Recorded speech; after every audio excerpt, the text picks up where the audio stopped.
Hello, നമ്മൾ ഇന്നിവിടെ നോക്കാൻ പോകുന്നത് നിർദ്ദേശക തത്വങ്ങളാണ്. Directive principles. ആർട്ടിക്കിൾ 36 തൊട്ട് 51 വരെയാണ് ഭരണഘടനയിൽ നിർദ്ദേശക തത്വങ്ങളെക്കുറിച്ചിട്ട് പ്രതിപാദിച്ചിരിക്കുന്നത്. 4-ാം ഭാഗത്തിലാണ് പറയുന്നത്. ഇന്ത്യൻ ഭരണഘടനയുടെ മനസാക്ഷി എന്നറിയപ്പെടുന്നത് നിർദ്ദേശക തത്വങ്ങളാണ്. നിർദ്ദേശക തത്വങ്ങൾ ഭരണഘടനയിൽ ഉൾപ്പെടുത്തിയ ആദ്യ രാജ്യമാണ് സ്പെയിൻ. നിർദ്ദേശക തത്വങ്ങൾ ഇന്ത്യൻ ഭരണഘടന കടം കൊണ്ടിരിക്കുന്ന അയർലൻഡിൽ നിന്നാണ്. നിർദ്ദേശക തത്വങ്ങൾ ഭരണഘടനകൾ ഭാഗമായത് ഏത് കമ്മിറ്റിയുടെ ശുപാർശ അനുസരിച്ചാണ്? സപ്രൂ കമ്മിറ്റി. ഇന്ത്യൻ ഭരണഘടനയിൽ നിർദ്ദേശക തത്വങ്ങൾ ഉൾപ്പെടുത്തിയിരിക്കുന്ന ഭാഗം 4-ലാണ്. എല്ലാ ജനങ്ങളുടെയും ക്ഷേമം ലക്ഷ്യമാക്കി നയങ്ങൾ ആവിഷ്കരിക്കുകയും നടപ്പിലാക്കുകയും ചെയ്യുന്ന രാഷ്ട്രം ആണ് ക്ഷേമരാഷ്ട്രം. ക്ഷേമരാഷ്ട്രം ലക്ഷ്യമിട്ട് രാജ്യം ജനങ്ങൾക്ക് ഉറപ്പു നൽകുന്ന ലക്ഷ്യങ്ങൾ എന്തൊക്കെയാണെന്ന് പറയുന്നത്: ജനങ്ങളുടെ സംരക്ഷണവും സേവനവും, പൊതുവിഭവങ്ങളുടെ വിതരണം, വിദ്യാഭ്യാസം, പൊതുജനാരോഗ്യം എന്നീ ഭാഗങ്ങളിലാണ് ലക്ഷ്യം വെച്ചിരിക്കുന്നത്. നിർദ്ദേശക തത്വങ്ങളിൽ ഉൾപ്പെടുത്തിയിരിക്കുന്ന ഗാന്ധിജിയുടെ ആശയങ്ങൾ എന്തൊക്കെയാണ്? ഗ്രാമപഞ്ചായത്ത് സംഘടിപ്പിക്കൽ, കുടിൽ വ്യവസായം പ്രോത്സാഹിപ്പിക്കൽ, ലഹരി വസ്തുക്കളുടെ നിരോധനം. മൗലികാവകാശങ്ങൾ പൂർണ്ണമായ അർത്ഥത്തിൽ സാക്ഷാത്കരിക്കാൻ നടപ്പിലാക്കേണ്ട ചില തത്വങ്ങളെയാണ് മാർഗനിർദ്ദേശക തത്വങ്ങൾ എന്ന് പറയുന്നത്. മാർഗനിർദ്ദേശക തത്വത്തിൽ ഉൾപ്പെടുന്ന ഘടകങ്ങൾ നോക്കാം. സൗജന്യ നിയമസഹായം, സ്ത്രീക്കും പുരുഷനും തുല്യ ജോലിക്ക് തുല്യവേതനം, പട്ടികജാതി പട്ടികവർഗ വിഭാഗങ്ങളുടെ വിദ്യാഭ്യാസ സാമ്പത്തിക താൽപ്പര്യങ്ങൾ സംരക്ഷിക്കൽ, അന്താരാഷ്ട്ര സമാധാനവും സുരക്ഷിതത്വവും ഉറപ്പുവരുത്തൽ.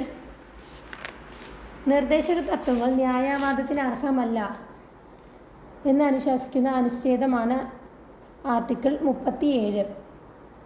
ഗാന്ധിയൻ, സോഷ്യലിസ്റ്റ്, ലിബറൽ എന്നിങ്ങനെ തരംതിരിച്ചിരിക്കുന്നത് നിർദ്ദേശക തത്വങ്ങളെയാണ്. രാഷ്ട്രത്തിൻ്റെ മാനിഫെസ്റ്റോ എന്നറിയപ്പെടുന്നതും നിർദ്ദേശക തത്വങ്ങളാണ്. ഭരണഘടനയിൽ ഇതൊന്ന് റിവൈൻഡ് ചെയ്യാം. ഭരണഘടനയിൽ മാർഗനിർദ്ദേശക തത്വങ്ങൾ ഉൾപ്പെടുത്ത ഭാഗമാണ് ഭാഗം 4. ആർട്ടിക്കിൾ 36 തൊട്ട് 51 വരെയാണ്. ഇന്ത്യയെ ഒരു ക്ഷേമരാഷ്ട്രമാക്കി മാറ്റുന്നതിനായി ഭരണഘടന അനുശാസിക്കുന്ന അടിസ്ഥാന തത്വങ്ങളെയാണ് മാർഗനിർദ്ദേശക തത്വങ്ങൾ എന്ന് പറയുന്നത്.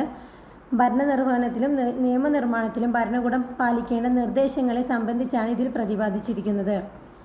മാർഗനിർദ്ദേശക തത്വങ്ങൾ ഇന്ത്യ കടം കൊണ്ടിരിക്കുന്ന അയർലൻഡിൽ നിന്നാണ്. ഇത് ആദ്യമായി ഉൾപ്പെടുത്തിയ രാജ്യം സ്പെയിനാണ്. ഗാന്ധിജിയുടെ ക്ഷേമരാഷ്ട്ര സങ്കല്പങ്ങൾ ഉൾക്കൊള്ളിച്ചിരിക്കുന്ന ഭരണഘടനാ ഭാഗമാണ് ഭാഗം 4. ഇത് ന്യായവാദത്തിന് അർഹമല്ല എന്ന് പറയാൻ കാരണം ഇത് സംരക്ഷിച്ച് കിട്ടുന്നതിന് കോടതിയെ സമീപിക്കാൻ നമുക്ക് കഴിയില്ല. നമുക്ക് നോക്കാം. ആർട്ടിക്കിൾ 39 എന്താ പറയുന്നതെന്ന്: തുല്യനീതിയും പാവപ്പെട്ടവർക്ക് സൗജന്യ നിയമസഹായവും നൽകണമെന്ന് അനുശാസിക്കുന്ന ഭരണഘടനാ വകുപ്പാണ്. അതിനു മുന്നേ 37 വകുപ്പിലെ മാർഗനിർദ്ദേശ ന്യായത്തിന് അർഹമല്ല എന്ന് പറയുന്നത്. ആർട്ടിക്കിൾ 39 പറയുന്ന തുല്യനീതിയും പാവപ്പെട്ടവർക്ക് സൗജന്യ നിയമസഹായവും നൽകണമെന്ന് അനുശാസിക്കുന്ന ഭരണഘടനാ വകുപ്പാണ് 39A. നിർദ്ദേശക തത്വങ്ങളെയും മൗലിക അവകാശങ്ങളെയും ഭരണഘടനയുടെ മനസാക്ഷി എന്ന് വിശേഷിപ്പിച്ച അമേരിക്കൻ ചരിത്രകാരനാണ് ഗ്രാൻവില്ലെ ഓസ്റ്റിൻ. ആരാണ്? നിർദ്ദേശക തത്വങ്ങളെ മൗലിക അവകാശങ്ങളെയും ഭരണഘടനയുടെ മനസാക്ഷി എന്ന് പറഞ്ഞ അമേരിക്കൻ ചരിത്രകാരനാണ് ഗ്രാൻവില്ലെ ഓസ്റ്റിൻ. ആർട്ടിക്കിൾ 39D തുല്യ ജോലിക്ക് തുല്യവേതനം എന്ന് പറയുന്നത്. സ്ത്രീക്കും പുരുഷനുമായാലും ശരി, അവർ ചെയ്യുന്ന ജോലിക്ക് അവർക്ക് ഈക്വലായിട്ടുള്ളൊരു വേതനം കിട്ടണം. അത് ആർട്ടിക്കിൾ 40 പഞ്ചായത്തുകളുടെ രൂപീകരണമാണ്. ആർട്ടിക്കിൾ 43 തൊഴിലാളികളുടെ ജീവിത വരുമാനത്തെ സംബന്ധിച്ചുള്ള കാര്യങ്ങൾ. ആർട്ടിക്കിൾ 43B സഹകരണ സംഘങ്ങളുടെ ഉന്നമനം. ആർട്ടിക്കിൾ 44 ഏകീകൃത സിവിൽ കോഡ്. ഏകീകൃത സിവിൽ കോഡുള്ള ഏക ഇന്ത്യൻ സംസ്ഥാനമാണ് ഗോവ.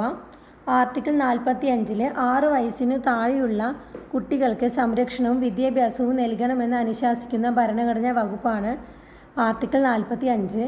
ആർട്ടിക്കിൾ 47 പൊതുജനങ്ങളുടെ ആരോഗ്യ പുരോഗതി, പോഷക നിലവാരം, ജീവിത നിലവാരം എന്നിവ മെച്ചപ്പെടുത്തുന്നതിൽ രാഷ്ട്രത്തിൻ്റെ ഉത്തരവാദിത്തത്തെ സംബന്ധിച്ചുള്ള കാര്യങ്ങളാണ് ആർട്ടിക്കിൾ 47 പറയുന്നത്.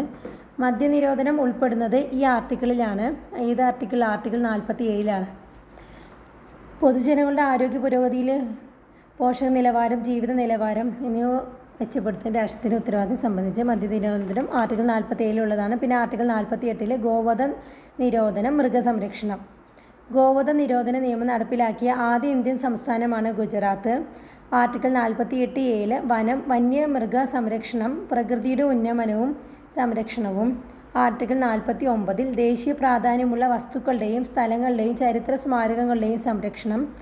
ആർട്ടിക്കിൾ 50 നീതിന്യായ വിഭാഗത്തെ കാര്യനിർവഹണ വിഭാഗത്തിൽ നിന്ന് വേർതിരിക്കണമെന്ന് അനുശാസിക്കുന്ന ഭരണഘടനാ വകുപ്പാണ് ആർട്ടിക്കിൾ 50. ആർട്ടിക്കിൾ 51 അന്താരാഷ്ട്ര സമാധാനത്തിൻ്റെയും സുരക്ഷയുടെയും ഉന്നമനം. ഇതൊക്കെയാണ് നമ്മുടെ മാർഗനിർദ്ദേശക തത്വങ്ങൾ പറയുന്നത്. Thank you.